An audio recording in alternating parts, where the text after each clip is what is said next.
Now is Democratic Congresswoman from California, Loretta Sanchez, a member of the Homeland Security and Armed Services Committee. Welcome back to the broadcast. Good to see you.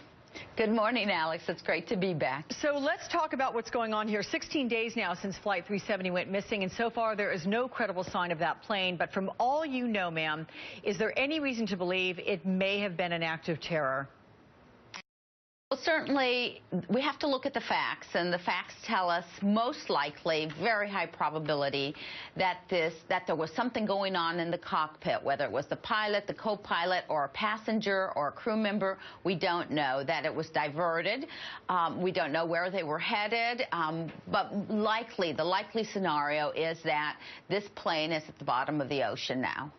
Are international airlines as safe as they should be? Well, you know, I fly quite a bit domestically every week from California to Washington, D.C., and to other cities here, and I would tell you that we take very high precautions with respect to our airliners and our companies here in the United States.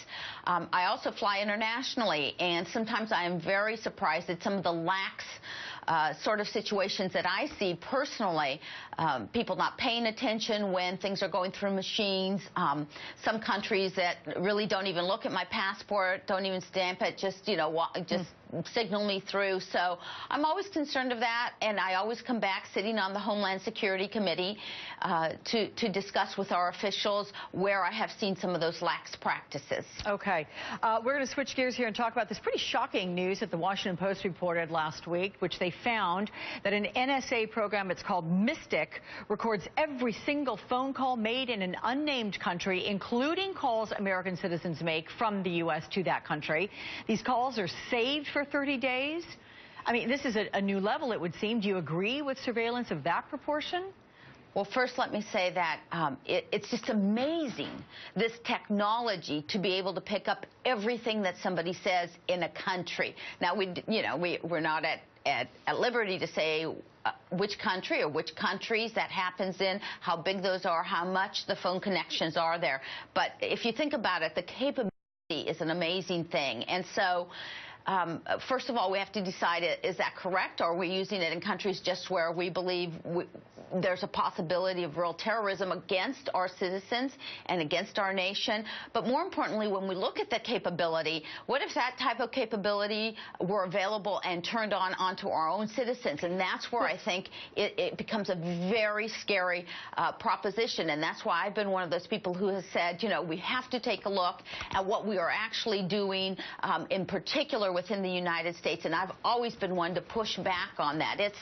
It's amazing that when I was growing up, you know, the capability of the nuclear bomb and the fact that as a child we were taught to go under our desks and you know, and brace for something like that. Today's children are being told, put a tape over the camera that you've got on your computer, on your own computer. So the capability is awesome, but how you use it, that's always the issue. And to that end, that which we are talking about, this country where every phone call is monitored, is that something that is critical to our national security?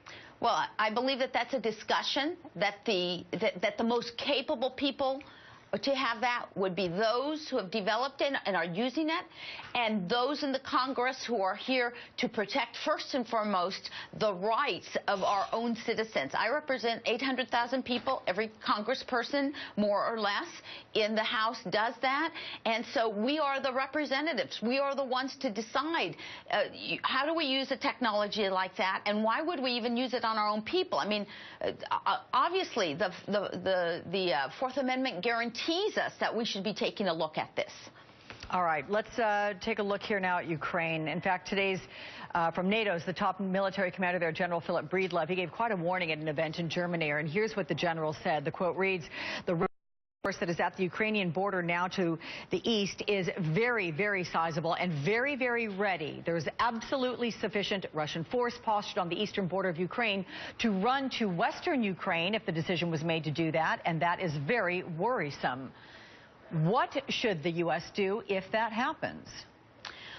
Well, first, you know, one has to take a look and say, you know, try to get in the mind of what is going on with Putin.